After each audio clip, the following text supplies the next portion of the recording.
We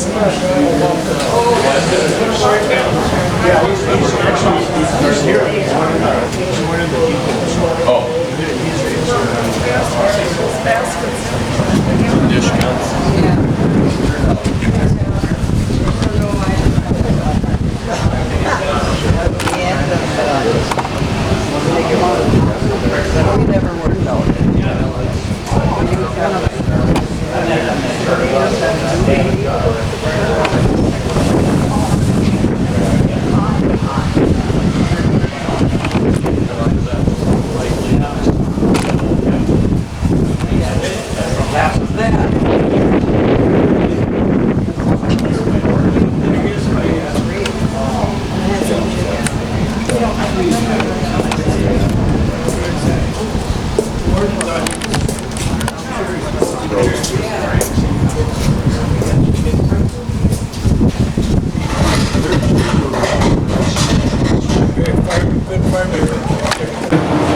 Stokely's?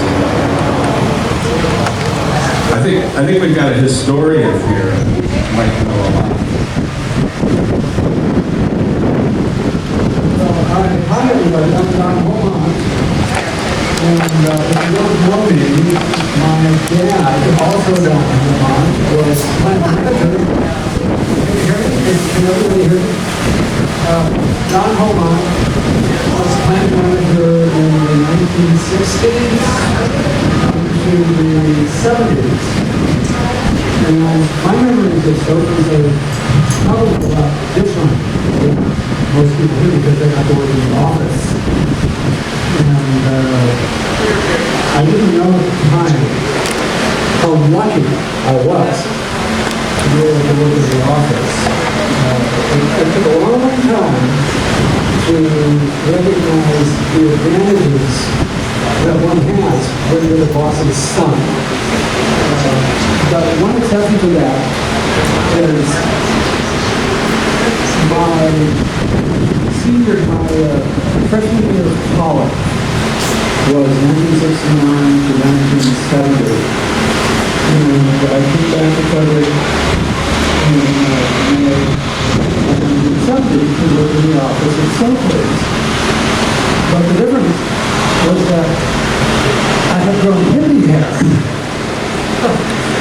during that first year of college, and so my dad, when he came back to me to go back to the world, he said, well, you're going to have to get your hair cut. And I said, no, I don't want to. You're going to have to. And I said, well, that's not right. When you have long hair, I'll wear a hairnet. Well, he goes, no, you're not going to wear a hairnet. You're going to get a haircut. So we sparred about that for a while.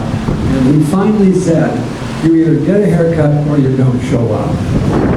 So, first day where I'm supposed to do work, I thought, well, I didn't get a haircut, so I just won't show up.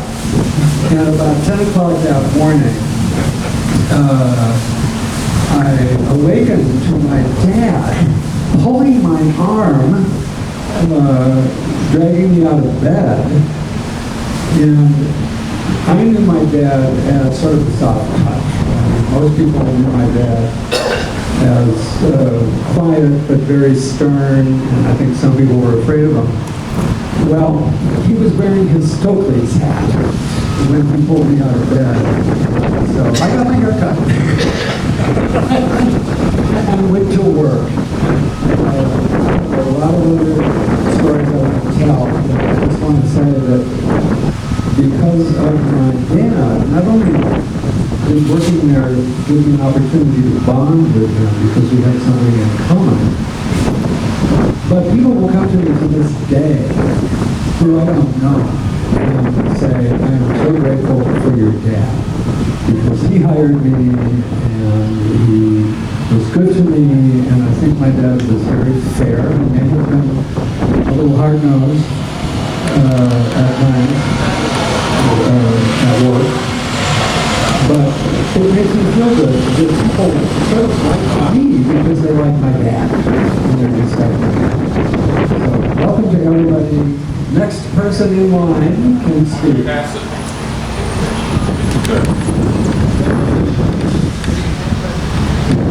don't know what to say. Just give your name, when you worked, what you did. Red running. I think I worked summer, first year was summer of 60, summer of 70. No, I'm getting on to 70. Summer of 66 through the summer of 68. So 3 years. 3 years. I worked in the warehouse all that time. I was, let's see now, I had the task of a dumper.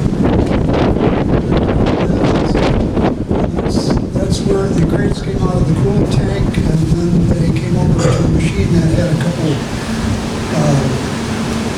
arms on it, on the thing, and you pushed a button and that machine would rotate. So what happened is the crate would be rolled over to me on a track, a 16-year-old typically, because they weren't allowed to run machines. And then they get over to me and my helper and a dumper's assistant, Margaret Dash is a dumper's assistant, Jerry Wickland was a dumper's assistant. So, push buttons, start the arms moving, and swing the crate. Arms, pick it up, and then we got to hook it. It's hook, send that trolley back. And then, as it's still rotating up,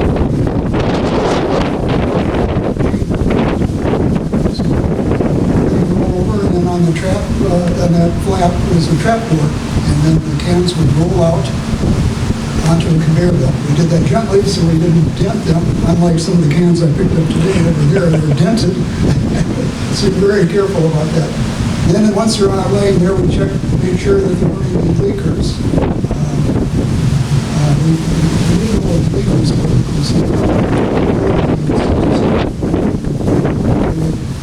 Bring out boxes from the previous year, pallet boxes from the previous year. You could tell the stain boxes had leakers, so we really had to watch out for leakers. They survived too. But then in our job, making sure the cans safely got on the conveyor belt and over to the labeler, and then from the labeler to the boxers.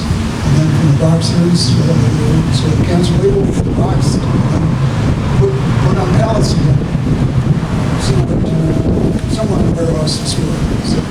So that's mainly, so when I started out, the very first thing I tried to use a dumper, I got trapped between the cart, the cans, so that's the iron, perforated iron cart, that's 250 cans of the can, 16 ounces back in the day, whatever they were, so that's got about 300 pounds of stuff that are coming out, and I got trapped between that and a trap. So I had to wiggle my way out of that.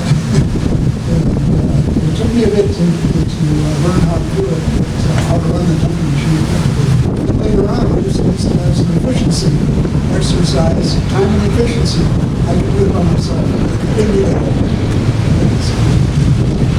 That's my story, I'm sticking to it. All right.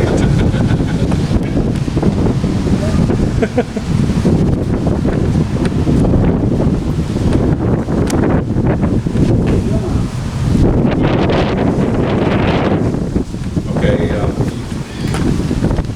I worked in the cookroom after I got old enough.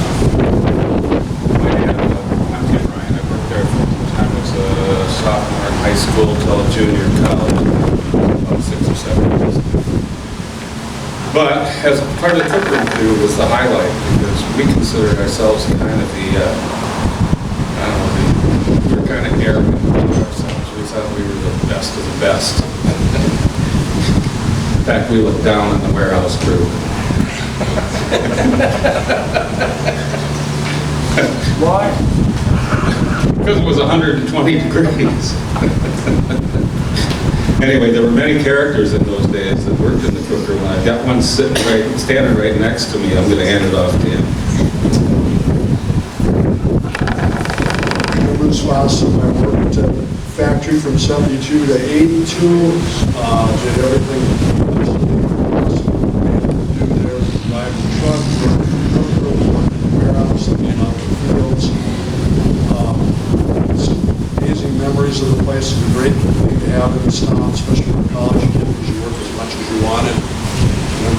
over 100 hours a week, which was kind of a big goal because there's so much overtime involved in it. Stories are just go on and on. The characters that work there. I'm thinking of Jim Ryan, who was the best boss ever. Stanford Justice, Vince Nakla, Bob Sauer, it just goes on and on and on. But loved everything that I did there. Probably driving the truck was the best. I don't know what story to tell. More than the others. But it was a great place to work. Was happy that they had it here. Didn't know bad that the place was shut down. Until the end of the fall, we had our college. It was on the quarter system. So take off that first quarter, work the whole time. It was just great. Not much more I can say. It was just a great experience. I loved every bit of it. I really miss those fun days working. My name is John Ryan, Tim's much younger brother. I worked there 3 summers, starting when I was a sophomore. I remember it was my first job. I had paid jobs before. I was like helping Cliff Potter with his pigs, haying for Leroy Sauerbrey. But this was my first real job, and it was skid loader, which was kind of probably the worst job in the warehouse. Piling those boxes, 75 on it. And he'll remain nameless, but I remember my first partner was a classmate that apparently had never hauled hay or done any work at all. He couldn't handle it, so I ended up usually piling like 50 of the 75 boxes. No, it wasn't any of your younger brothers. What you mentioned in the haircut story, and I wasn't there at the time, and I remember a situation where, again, longer hair was the style. It was coming into play, and it was a controversy where the young men were ordered to wear hairnets also. And there was a guy who grew up a couple blocks away in the corner. His name was Richard Sin. He acquired the nickname Mingo, and he was one of the original, like you, probably one of the original long hairs in Stokely's. And I remember when the federal inspectors came through, and that was one of their edicts. They issued the edict that the men with long hair had to wear hairnets also. And so it's my understanding that Dick Zinn came to work the next day wearing a hairnet turned up with the brim and some sort of a granny dress. And that's what he went to work in. So that was his little protest. But he was also the same guy. This is not a Stokely's anecdote, but when Frederic was implementing their dress code at the high school, it was an era when, I don't know if it was because of the Dobie Gillis show, but apparently the gray sweatshirt turned inside out where you could see the ribs was kind of a cool thing, hip thing to wear. Well, they passed had to pass a dress code rule saying no inside out sweatshirts. And so, of course, Dick Zinn the next day, I understand, came to school with his pants inside out. So, wearing his pants inside out. But anyway, it was a great time at Stokely's. It was, like Bruce said, the stories are endless. You know, people wonder in a facility, where's the break room, where's the lunchroom? It was right over there. There's 2 of them. One on the corner and one about 3 doors to the east. That was the lunchroom for a lot of the regular crew. Not for me, because, you know, I was a nose to the grindstone guy. But the regular people, that was lunch break. Go have a hamburger basket and a couple pitchers of beer and come back to work on heavy machinery. Not necessarily OSHA approved. Who's next? Who am I going to pick on? There you go. Well, you guys all worked at Stokely Van Camps. My husband was the one that bossed you all around. Ron Christopherson? Yeah. We lived in Holman down by La Crosse, and then we got transferred up here. And it's been a wonderful place to live with everybody. It's so friendly. I got another story to tell you. Marilyn Knuth and I, no, Irene Thompson and I watched our boys play softball on the field up there. And she told me one time, she says, well, her sister, Marilyn, Chanel, or who was that? Well, anyway, she liked to tell us, he liked to spread words around. So we came up with the idea that, well, let's start one and see how far it goes. So we made up a story that the Mexican kids were coming up to work. And we with it and all that kind of stuff. Turned up on the front page of the paper. We didn't tell our Mark and anybody else in the office that we had done that, so we both got a phone call and said, "You should tell me so I know." Yeah. But Ron enjoyed working up here. He'd work, Ron would work early in the morning, come home for lunch, go back to work. Come home for supper, went back to work. And I don't know what time he'd come in for a night's sleep, but that was his thing. And he enjoyed it. Therefore. Well, we came up in 76 until 1980, then we went down to the Frederic family, which we raised our 4 children here and stuff, so it was fun. We had a good time here. So I thank you for being good to my husband. Now I got another one I got to do. Thank you.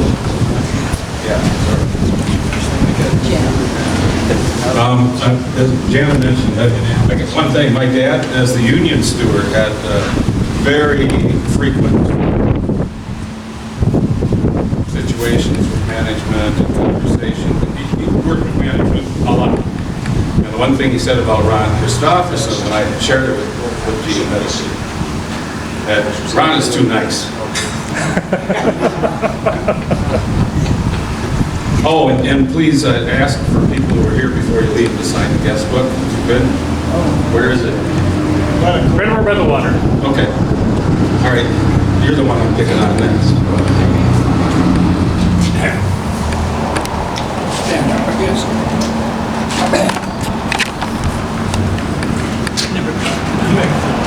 I'm Bruce Dow from Middletown, working at a corn pack. And first year I worked on unloading the wagons. They had a winch that brought them up to about 30 degrees, and then had a rake off the rest and conveyor. And then the second year I worked on the huskers, where it had cut the ends off the cobs and husk the ears. About 26 huskers. For some reason, I don't know, there was 2 of us guys and the rest are women. It was kind of a good place to work. I think the women were more coordinated than the guys. I think they're better at that job than we were. But the guys did all right. And I didn't have a hair problem at Milltown, like they did at Frederic here, I guess. Wasn't my big problem. But I worked there just the end of the corn pack. I never worked with peas, and corn was all picked by hand. I did help the neighbors. 2 of the neighbors picked. I'd use a run down 2 rows of corn with a team of horses and a wagon. An adult would pick the 2 rows on the right, another one, 2 on the left. And his kids got the down rows in the middle. 1 or 2 kids, they usually get down rows. And so they take 6 rows at a trip on the field. And most of you will know Marilyn Knuth around here. I worked with her mother on the Huskers, and her dad, I think he worked year-round. I don't know if he worked in maintenance or shipping, or probably both. I don't know for sure what he did, but he worked year-round. Yesterday in the morning, in the day in the corn pack in the pea harvesting time.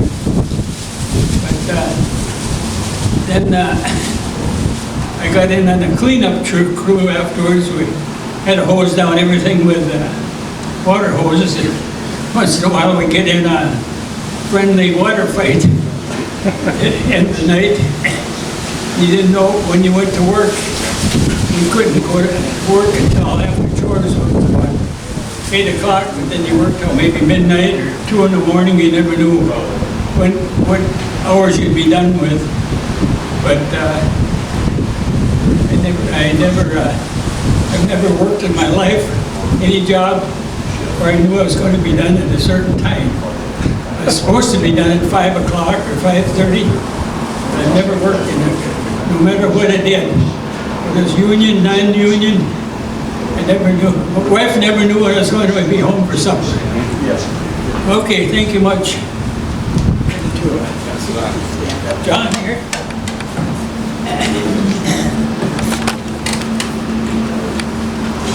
Well, I worked in Stokely's at 1962, and I worked in a little thing called just a little room up there, and I shoveled the cans from one can loft, yeah. And I don't know how many shifts I worked, but we just worked like 2 or 2.5 shifts, and I was falling asleep. And Don Holman would come with the broom and he'd hit the bottom of the shaft to wake me up. And so I was okay for a couple of minutes, and he'd leave, and I'd fall asleep again, and he'd hit me again, and then he goes like this, "Come on down." So I went down, and he says, "If you don't stay awake, I'm going to fire you." And I looked at him in the eye, and I said, "Well, you better fire me, because there's no way I'm going to stay awake." And then after that, he come in, and I started pushing crates from the end of the hoppers to the cooking room. But that was I look back, and I don't know how I ever had the nerve to tell him he better fire me.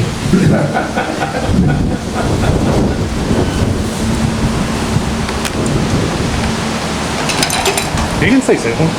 Carl Manson. I worked pushing bits and pieces in summer of '62.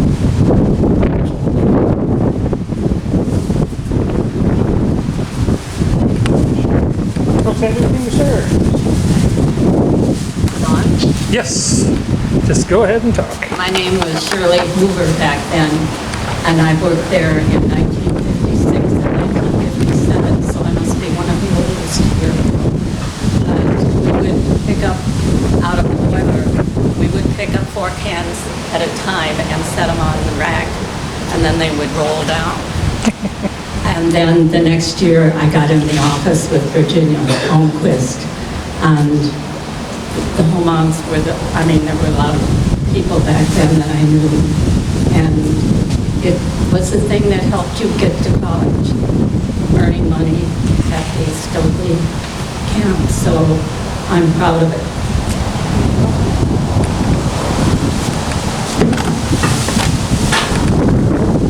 My name is Mama Beckman.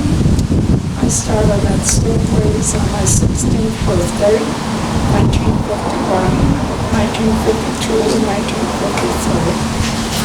I started my 16th birthday, I went in the office, got my social security card, and they told me I'd be working in a warehouse. Fine. And that didn't go so well, and at first it was tough. It was 12 hours. I don't want to do this, but it got to be better. My boss was Ralph Joke. He was a good boss for all of us in the warehouse because he realized this was our first job. He gave us good work habits to use, and he instilled work ethic that I think would apply to many today. And after a few learning lessons in the job, it actually turned out to be fun. Yeah. Do you folks have anything to say? She does. Okay. Don't you? I didn't work there. I was Myrna's driver. Go ahead.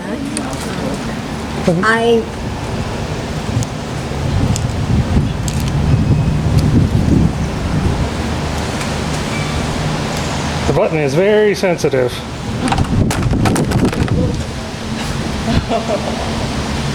thought you just didn't have it close enough.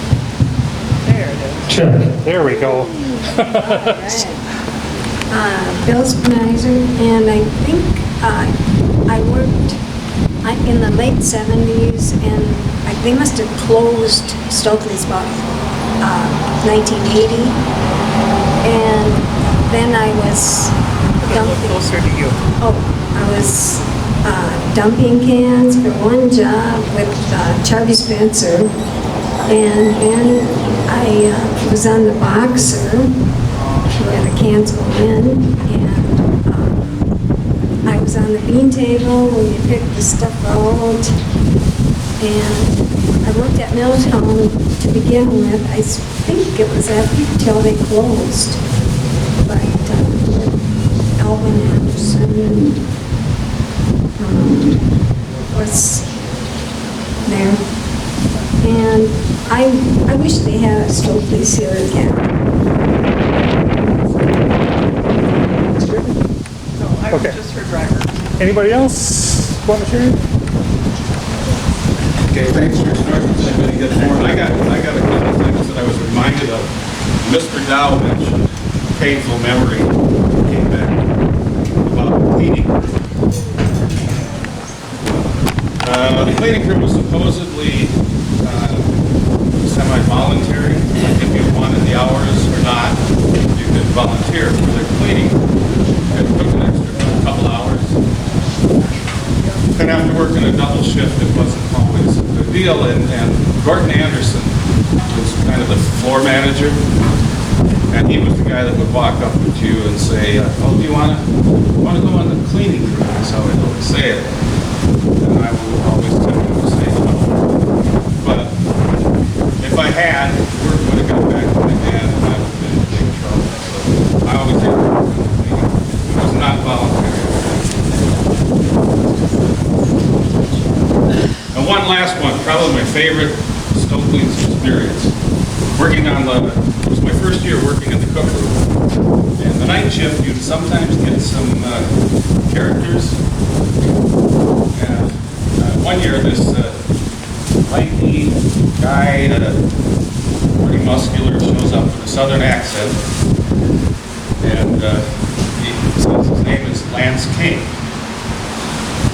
And Lance worked there for a few weeks, and he'd tell us all kinds of stories about how he was half Cherokee, and that his arms were registered with law enforcement as a lethal weapon.